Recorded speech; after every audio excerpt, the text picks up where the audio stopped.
guys know? 10,000? Is that? Mark is so good in numbers. He's always been like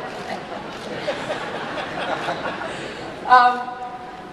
I do thank you for letting me come once again this year. It's been every year, part of my joy is coming here and seeing your faces and hearing your voices, and actually it is a great pleasure every single year to tell you how fantastically you've done. And this year is no difference. I thought about adjectives last night and what I could actually say to you that would be different. And did you get a good picture there, Bart? That would be different and that would really thrill you, but I can't. All I can say is you're just marvelous. And if I were British, I would tell you marvelous. And you are. So thank you. You truly are, I've got to think, the most effective team anywhere in America, anywhere in the world, I think. I don't care what people are doing. They can't match this 1,000, 2,000, however many people who work so seamlessly together and produce these amazing results. So thank you very much. I guess I'm the last person to now give you a general thank you, but it is from the heart and it is genuine.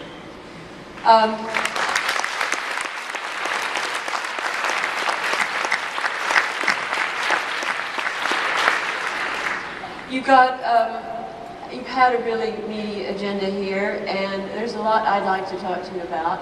So I hope you're not going to fall asleep, because I know it's kind of warm there, but if you do, just put your head on the friend's shoulder. I just want to say a few words about how Pearson is doing. I'm sure you want to know. As Will said, I wrote you a couple of days ago about how well we had done.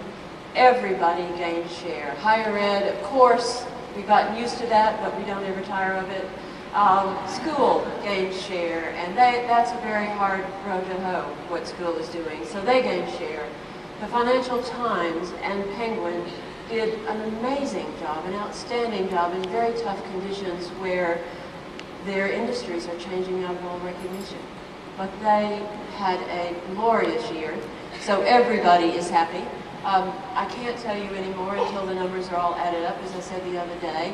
But I think you'll be pretty pleased about the company that you've chosen to work with.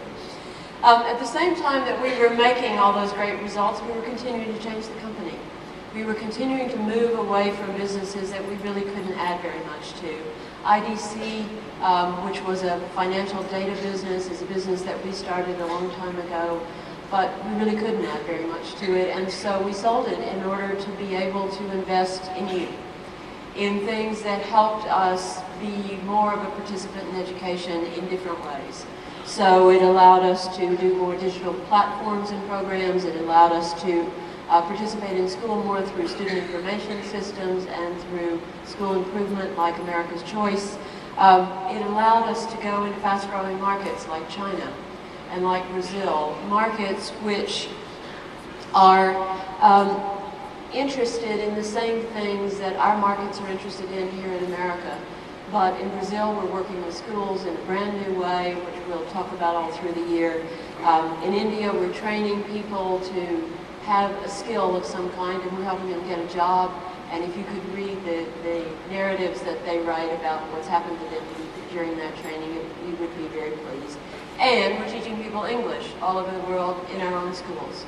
We now have almost 85 schools around the world, and they're doing really great. I got to go and teach a small lesson in Beijing not too long ago. I did a terrible job. Most people will never come back to that school probably. But nevertheless, I know that we have some trained teachers who do well. During all this, also, Pearson, which has still got its headquarters in the UK, won an award here and there in the UK. We won the Queen's Award for Enterprise and International Trade. That was because we had such great growth and had done so many interesting things outside the UK. In fact, I think the Queen really admires us a lot right now. And the reason I think that is because she convinced her grandson to pick the day of our annual meeting and a building right across the street from where we're having our annual meeting for his royal wedding day. So, I think that's a compliment. we decided that in order not to upstage him and move, but nevertheless. We were also honored with something you've never heard of, but was very big to us in the UK. We were named the Large Company of the Year in Britain. There's a small company and a large company. And the judges singled us out for some things that I think you'll be proud of. They singled us out as an ethical, innovative, solid business. And they cited us for our bravery and our strategy in broadening education and offering educational programs all around the world. So we ought to be proud of that. That is in large part a comment on things that you started right here in America. Things that you did in technology, programs that you started like My Labs, things that came from here, and we've been able to take them all over the world. So I hope you are proud of that. But who cares?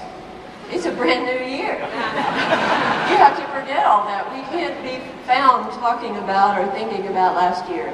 You got to think some new thoughts, because it really is a new day. So what's going to be happening around Pearson that's really going to help you this year, that is really going to maybe help change your game? It might not be brand new, but we're going to work harder on it. I thought I'd just share my agenda with you. First of all, as Will alluded to, we're going to be thinking about our approach to technology, from what we need to do to upgrade our infrastructure to what we need to do to stay competitive in products and services.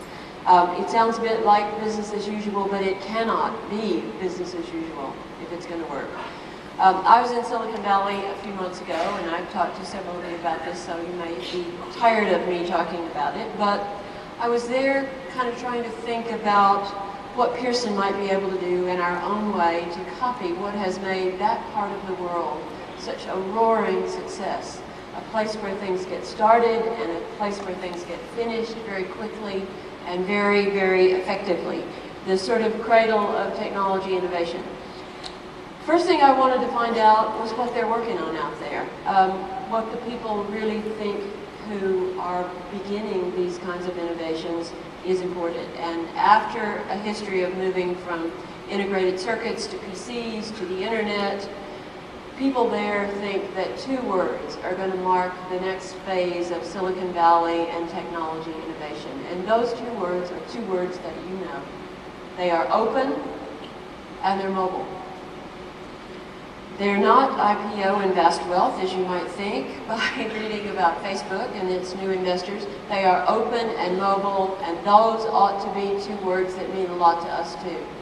We've got to begin to work on those. This isn't easy.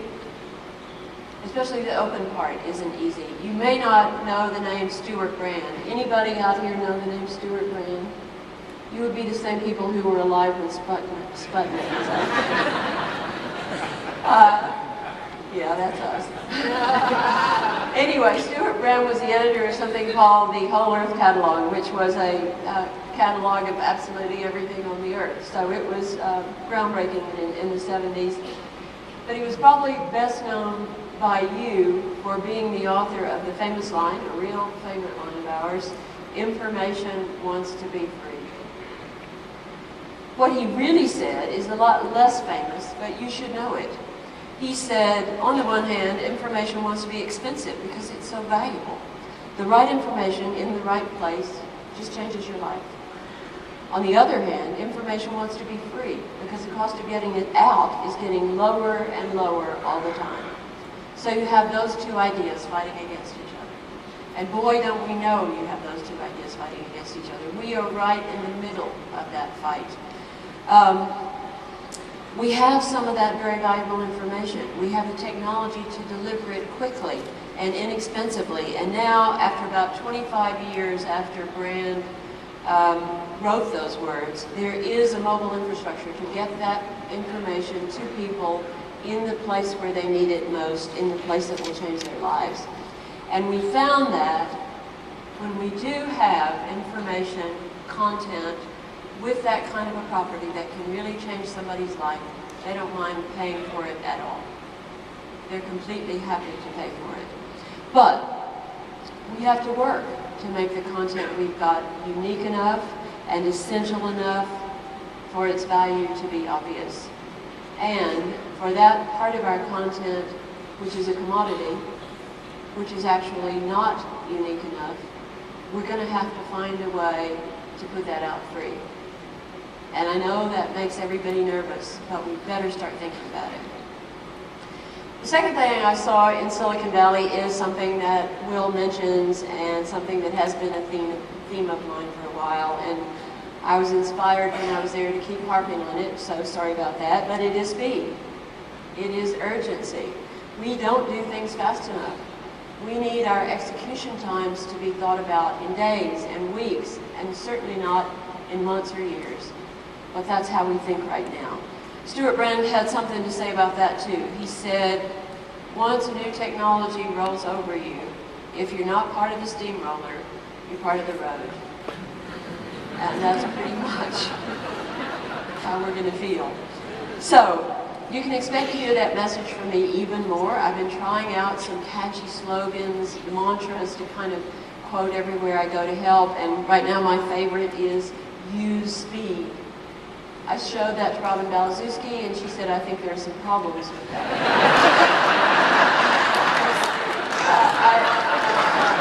I don't actually know what's happened to her since she became the people director. When she was here, she was really ready for anything. But to be the steamroller and not the pavement, we've really got to keep our house in order. And we are constantly working on that with some of you and with our newly reconstituted Technology Council to have the ability to unify our work, to do away with the bureaucracy that stops us doing things, and to be able to try out and do the most advanced and the most adventurous things with technology. We're also going to be working hard on having more tech talent and hard on using our content and our services talent to come together and see if we can make more interesting organic services. So that brings me to my second agenda item. I bet you thought that was about 4 agenda items, only one, only about technology. My second one is about collaboration. What actually makes the Valley special is it's a community. It's almost an organism. It's a place where the whole is more powerful than the sum of the parts, and in fact the parts don't really work very well at all without each other. They move along in unison. That's our second project. We're going to try to do more and more cross-Pearson collaboration, cross-Pearson work. We're going to see if we can finally put some power behind the urge that you can all see to collaborate. Whenever I go out to visit any of our businesses or come to a meeting like this, I'm always asked the question, we want to do a project, but can you tell us the guy who made that penguin app? Can you tell us somebody who speaks Russian? Can you tell us who's doing what we're doing? Everybody needs connections. And in every forum I've been in, people have asked that question. But one forum, I was at PTG, and somebody raised their hand and said, I think I can help with that, and I'd like to take it on.